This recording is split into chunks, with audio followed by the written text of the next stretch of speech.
your recent work on the Audible original Slayers, a BuffyVerse story. Yeah. So before we get into that specifically, I was curious what got you into acting? Where did it all begin for you? Oh gosh. Like professionally, honestly, it was a fluke. I I moved up to Los Angeles for college and I was waiting tables in Westwood and I was stopped on the street by an agent with a from a very reputable agency and like, are you an actor? You should be an actor. I'm like, oh dude, like I got it, like whatever, loser. And then I was like a couple of months or whatever, and I said, why not? Like, I'll call. I went out on a couple of like a commercial or something, and I booked them, which gave me a false sense, like, well, this is just super easy. I'm just gonna keep doing this and it's gonna be amazing. And then I was always like, loved drama, loved TV, loved movies, loved, theater. Like I loved all of that stuff. I was definitely, I thought, oh, it'd be so fun to be an actress when I was little, like, I'm gonna do that.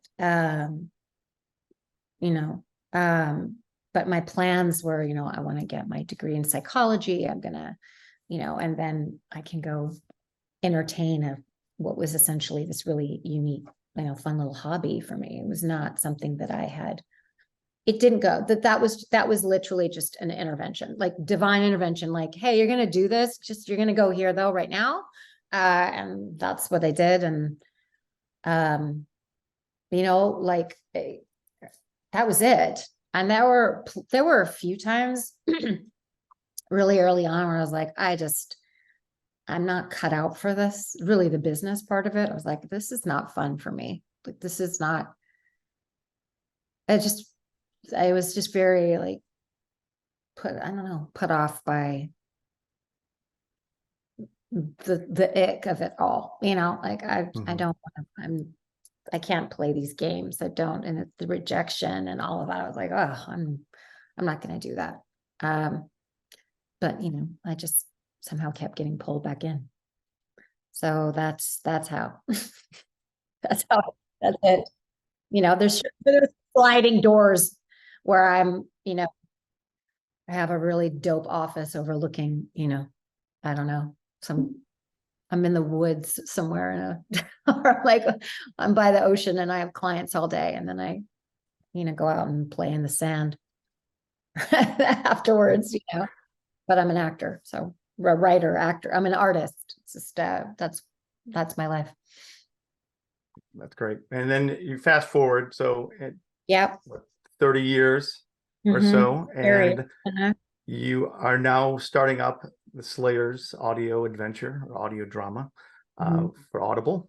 And there were some TV shows that I can't discuss right now in between, right? But I'm curious. It's a previous, there were, these characters were established a long time ago. Some well, I guess one or two of them in Slayers were not established a long time ago. They're new. And I think, for me, I was very done. I'd never ever wanted to go back and revisit that character. There's just all of it, I kept my friendships from the show. Excuse me, I don't know why that's happening. I thought I turned that off. But Amber, Amber's my friend, and Amber had a very cool take, and it didn't really take much convincing when she started pitching it, and I was like, that's it, I'll do it. You're the only person I'll do this for. I would never come back, but for you. And I'm so glad that I did, because honestly, it was one of the most fun times I have had since I started this when I was, 19. Oh my God, 19. Yeah. So yeah, I was like, I don't want this to end. Can we just keep doing these? Can this just be like our job every single day? Just come into the booth and just laugh. And like, I just have a lot of love for this group. So the relationship between the series and Slayers has always been really strong amongst like the group. It's kind of retain that family. I mean, for me, yeah, for the most part, as far as I can tell. I mean, yes. Because as a fan, you watch and say, like your idea is, oh, they're all best buds. And a lot of times you find out, oh no, they drifted apart. But what I've been hearing is Amber and James and everybody and Charisma, that there's this kind of life that continued on. So even and same with me and Sarah, me and Tony, like, and Seth and Tom, like these are all my friends. I love them all, and not all of the cast is in Slayers for a variety of reasons, but that's what that is. But Amber very much was able to tell the story she wanted to tell. So hopefully they'll get their season 2 and 3 and whatever, and we'll just keep having a great time. Yeah. Because there's so, there's so much to tell in this world. And like any really great show is great because there's the characters are really strong, and I will be really sad when is no longer on TV. Like I love every single one of those characters. Were there specific reasons? Like, what was Amber's pitch to you? What did she say? Well, I know Amber is a writer. Initially from the show, but Amber's been a writer, and a good one, for a very long time and done very well. And she said, she knows the history of, we all, that's all public at this point, so, and she knew too that, specifically I had like issues with how certain things were done back. Remember, we're still striking, so it's like that, back in the day. And so, I don't remember her exact words. It was very kind of, hey, I'm doing this. And it was like, no, wait, not touching it. Thank you so much. Love you though. And I'm sure it's going to be great, but no. And she's like, oh, just hear me out, So with Anya, and this kind of, gave a little bit of a pitch, and then I just never, I don't know. I just hadn't thought of it that way. And I thought, wow, this would actually be very cool and a good opportunity to do things with her, or have some, I think, some integrity and honor with her that I felt was not given before. So that was it. So what was like the first moments when you all reunited, the cast is there, not only reunited with the cast, but also with that character, and step back into, the Anya mindset? Well, seeing everybody like that in that setting. I've seen, most of everybody in some way or another, but not like that. So that was wild. It was just I don't have anything to compare it to because it's never happened before. So, we're just older and wiser, and I don't know, like all the love and joy is there. And it didn't take very long, our shorthand and the way we could speak to one another, and like, oh, I bet if I deliver a line like this, they'll do that, fun stuff. Not quite the same thing as being on a set, and, like we're all in a room with, the headphones and the mic and whatever, and we're quite married to a certain space. but the energy is palpable, the chemistry is palpable. And then, for Anya, like, because it wasn't a direct pickup of that Anya, first of all. So, finding any sort of like natural tweaks to that, but also like getting her voice back, the way she spoke, but it's like, you speak exactly like that. Like, how do I do that? And Yanka was, pretty straightforward, like just really only one way I can do that. And then I think the internet's now very sweetly called it Pup Yanka, which I love. I think that's adorable. That was done on the fly. That was something I was prepared completely differently. And then Ada was just like, oh, wait, I have an idea. Can I just try it like this? Whatever. And, we're like, yes, we're going to do that. It's weird as hell, and we're going to do it. Yeah. Those are the best. It's so fun. And, doing them all together in a scene, going from Anya to Anyanka, Pup, Anyanka, back to Anya, all of that. And the vocal acrobatics, my throat was shot by the end of, every day. I mean, I was downing the hot water, or like probably not scalding hot water, you get the gist, but like, warm water with lemon and honey, just tons of it. Just, yeah. And chloroseptic, like numbing my throat. Yeah. I was going to ask you, because that Anyanka voice has to be a lot, and then right into the pup. Like, it was the whole crazy. vocal range. I don't even know, dude. I was sweating. I mean, it was a workout, because then physically, I've got to like get in the dog, or whatever. And it's a state of, like up there. So the concentration, just like all of it, because you only have so many takes. I only could have really so many takes before my voice was just going to be where I wouldn't be able to work the next day. So it's like, oof. Like, how many more do you got to, how many more do you have in you? I'm like, one more. Yeah, it was complete. It was inspiring. I never wanted to touch her again. And I found a whole new, several new versions of her to do, which have been completely just reinvigorating, not vinegating. For those who haven't listened yet, can you tell us a little bit about the new Anya, and how she's different than previous version we've seen? Well, Anya is,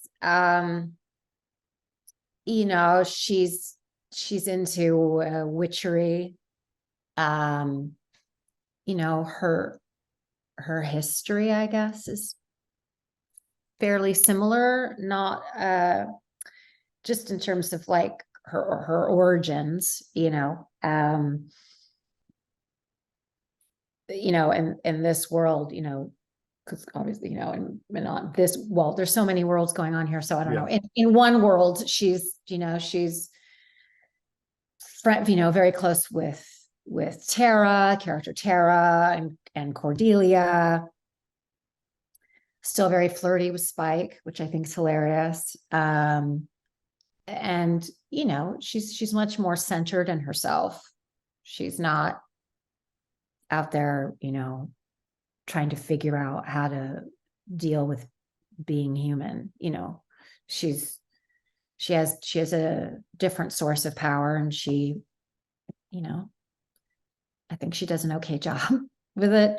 And as far as like, Anyanka, Anyanka is just bad. She's just bad. So that's really fun to do. It's delicious to be bad. You can really sink your teeth into that. It's hard to do vocally, but so much fun. And then, there's a point where Anyanka is transformed through Anya's witchery into a dog. So yeah, I mean, it's kind of, I think it's one of those things you have to really hear to truly appreciate. If I say it, like if I just talk about it, it sounds like, what are you talking about? But trust me, it does actually make sense when you hear them all Oh, it together. does. Yeah, and you have to. I at the time when I first heard about your third character or variation on Anya, I was like, okay, a little skeptical. And then when I heard it, I was like, oh, I get this. I like this. I do a little writing for a podcast where we have scripted. It's set in space. We talk sci-fi and we talk Star Trek and things like that, but it's set in space. So we have robots and aliens and clones and all this show up. So I appreciate people taking the chances, taking risks and saying, we're not just going to go straight forward. So it was a lot of fun to have that variation in that. Well, I'm glad. Yeah, people seem to have really liked it. So that's good. You can always say that. So you rocked out before. You put out your singing voice, which was tremendous. Will we ever hear you sing again? Is there a chance that in a future Slayers? I mean, I would love that. I already told Amber and Christopher, I'm like, I think I'm really pushing for, there to be some kind of Anya journal like Taylor Swift, where she writes about love, lack of love, or the pursuit of love, or, just her thoughts about things in general. Yeah, I think it'd be great for Anya to have like an untapped musicians, artistry somewhere in there. But mainly because I'm such a Swiftie, like it's embarrassing. So, any chance I get to like pay homage, I'm like, I write. I don't know how good it is, but I actually do write I write lyrics all the time. I have folders full of songs that I like, they'll never see the light of day, but I put them out there. But they're there, not for me to sing. They're just lyrics. I'm like, sometimes I hear a melody, but most of the time I don't. They're just lyrics or random poetry or whatever. And I'm like, oh yeah, I can definitely I could, very easily tweak them into some sort of Taylor Swift version. Anya Swift. I'd love to hear it. I personally would love to do it. I think yeah, that would be hilarious. And again, I don't know how good it would be. That's for the sound booth to, make that work. Hey, that's, one step at a time. Yeah. You got the writing done. You want to do it. I'm sure you can make it work. Well, I can't. No, I'd be like, this is sort of inspiration because I'm not the writer of the show, obviously. Be like, well, this is sort of what I'm working with in here. And I'll see what they say. But they're open. Everyone just wants to do it again. So, but it's not up to us. So we'll see. So we met at NYC, or we met at New York Comic Con briefly. I was at a round table. I don't know if you remember me. Yes, of course. Hi. My daughter's name is Cordelia. That's where I started.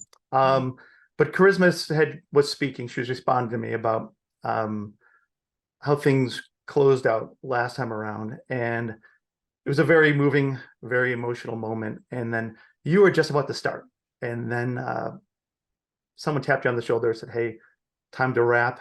You let out an obscenity, which we all at the table agreed with. And I was like, "Oh, this is not the time. If there's ever a time not to." But you were about. Charisma was kind of passing the mic to you about. She said it was painful for you and your closure, or lack thereof with Anya. And I was wondering if you recall what you're going to say there, or if you can tap into that a little bit, because I know as a fan, the end of Anya was so abrupt, and I'm like, well, yeah, So go ahead if you. No, I mean, look, I'm not holding on to any pain. There's been no 20 years of pain that I'm sitting with. It was more like really, dude, Like, that's how we're going to do it. Like, okay, you know, sure. That was very much a personal way to have me go out. I'll just sort of leave it there. I mean, yes, I did ask to be killed off, but no, I never thought that it would be done with such callousness or an afterthought. You know, it's like, okay, I hear your message loud and clear. So yeah, you know, that was that capped off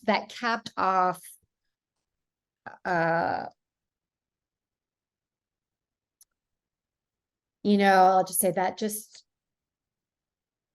that was just like the perfect ending to how that to how I hate going back and talking about the past because it's so pointless. There's nothing to it. Like, it's been it's whatever. But the disregarding of her was personal. Like, that was you know, so I don't feel like I feel like that was there wasn't much consideration for fan service at that point, if you know what I mean. So yeah, sure, yeah. So yeah, to be able to work in an environment where there's none of that around, you know, where it's just, you know, where everyone is heard and everybody is on equal footing, and we're all like truly doing this as a unit. It's was great. Yeah, it seems like there were a lot of difficult emotions, not just for the cast, but also for the fans. You know, all this stuff comes up, and then everyone's like, you know, do you abandon it? Do you stop wearing your Buffy never shirt? abandon it. I'm so against that. You can't, you know, it's not, you cannot spoil, you can't disregard, erase, cancel something because of actions of one or two or whatever. Like, you can't do that. It's still, it's a piece, it's a wonderful piece of work that was created, you know, done from very talented people. And it wasn't, you know, you see our faces, but, you know, they're writers, and there's the best crew on the planet. They were still, to this day, I think, the best crew ever. It's dishonoring to disregard the sacrifices that people made to put that show on. They're not seeing your families, you know, the lack of turn, you know, like, we shot a lot of episodes, and, you know, there back then, you know, you have a long order, you know, it's like 10 months of really 6 days a week, because you go to Friday and you work all into Saturday, you know, morning, 5 a.m., and then you go to sleep. So your Saturday's gone, you have a Sunday, and back, you know, especially for the crew, you're back in at 5 a.m. or whatever. So to say, oh, you know, no, we can't watch that, or we feel weird. I'm like, please don't.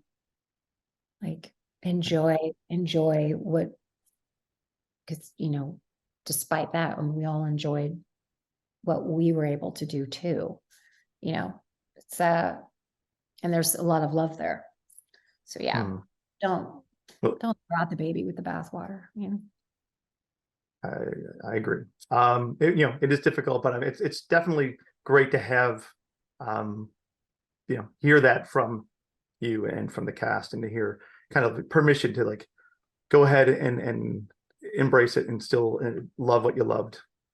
Listen to it, watch it, do like you do you. You're not hurting anybody by enjoying something that, you know, was a huge accomplishment for everybody. You know, when getting anything off the ground is a huge accomplishment, much less it being a hit. you know, like it takes a lot. It's costumers, it's script supervisors, it's lighting, it's grips, it's transpo, it's writers' rooms, it's acting coaches, it's choreographers, it's, you know, it's everything. So yeah. So let's close out with an easy one. 3 words to describe Anya. Okay. Curious,